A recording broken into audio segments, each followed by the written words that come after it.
तो दोस्तों इस वीडियो में हम लास्ट क्वेश्चन देखेंगे, क्वेश्चन नंबर 11, जो है state whether the following are true और false and then justify your answer. तो हमें पहले तो सेंटेंस को ट्रू या फॉल्स है वो बताना है और उसके बाद वो ट्रू या फॉल्स क्यों है वो जस्टिफाई भी करना है, मतलब उसका भी आंसर हमें लिखना है कि वो ट्रू या फॉल्स क्यों है। तो फर्स्ट वाला क्वेश्चन क्या है, the value of tan a is always less than 1। ठीक है, तो ये ट्रू है या फॉल्स है? ये फॉल्स है। ठीक है, अभी ये फॉल्स क्यों है वो देखते हैं। क्योंकि tan a का रेशो क्या होता है, opposite side of angle a divided by adjacent side of angle a। ठीक है, तो अगर इस केस में अपोजिट साइड अगर एडजेसेंट साइड से बड़ी होती है तो रेशियो क्या हो जाएगा, एक से ऊपर आ जाएगा। ठीक है, देखें एक एग्जांपल के लिए हम देखते हैं कि अगर अपोजिट साइड 4 होती है और एडजेसेंट साइड 2 सेंटीमीटर होती है तो 4 डिवाइडेड बाय 2 कितना आ जाएगा, 2। ठीक है, तो इस केस में ये पॉसिबल नहीं है कि वो कम रहेगा एक से। ठीक है, इसलिए ये सेंटेंस फॉल्स है। अभी दूसरा क्या है, sec a equals to 12/5 for some value of angle a। Okay, ये ट्रू हो सकता है क्योंकि sec a क्या होता है, hypotenuse divided by adjacent side of a। ठीक है, यहाँ पे अगर हाइपोटेनियस क्या होगा, 12 डिवाइडेड बाय 5, यानी हाइपोटेनियस होगा 12k, जो हम कांस्टेंट ऐड करते हैं रेशियो होता है तो, which is greater than adjacent side which is 5k। ठीक है, तो ये 12k जो है हाइपोटेनियस, ये 5k से बड़ा है और हाइपोटेनियस हमें पता है कि वो दो साइड से कभी भी ग्रेटर ही रहता है। ठीक है, सो दैट इज़ ट्रू।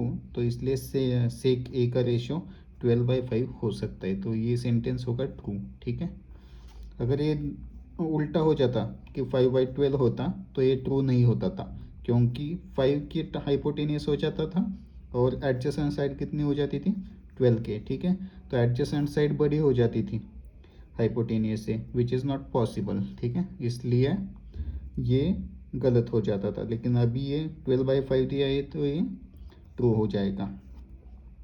अभी नेक्स्ट है cos a is abbreviation used for the cosecant of the angle a। ये भी फॉल्स है क्योंकि हमें पता है कि cos a का क्या होता है, long form cosine of angle a। ठीक है, ये कोसिकेंट किसके लिए होता है, कोसेक के लिए, कोसेक थीटा या कोसेक a के लिए हो जाता है, लेकिन ये cos a दिया है तो ये कोसाइन होता है। ठीक है, that's why it's this sentence is false.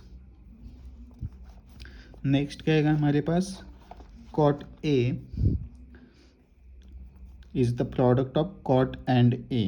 ठीक है, मतलब क्या बोला है कि cot a मल्टीप्लिकेशन होता है, ऐसे बोला है cot और a का। तो ये मल्टीप्लिकेशन नहीं होता है, ये एंगल होता है, cot एंगल, कोटेंजेंट एंगल बोलते हैं इसे, cot a को।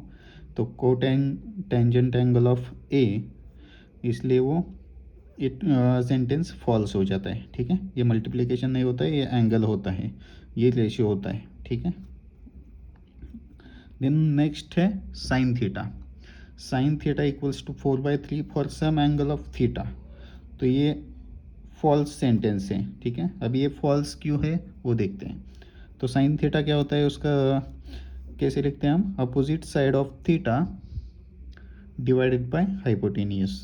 तो हाइपोटेनियस यहाँ पे क्या हो गया, 3k, और अपोजिट साइड क्या हो गई, 4k। ठीक है, तो 4k अभी बड़ा हो गया, अपोजिट साइड बड़ी हो गई हाइपोटेनियस से, विच इज़ नॉट पॉसिबल। ये पॉसिबल नहीं है क्योंकि हाइपोटेनियस कभी भी सबसे ग्रेटर साइड होती है ट्राइंगल की। तो दिस सेंटेंस क्या हो जाएगा, ये सेंटेंस फॉल्स हो जाएगा। ठीक है, तो दोस्तों हम यहीं पे रुकते हैं। ये लास्ट वाला क्वेश्चन था एक्सरसाइज 8.1 का। नेक्स्ट वीडियो में हम एक्सरसाइज 8.2 देखेंगे। ठीक है।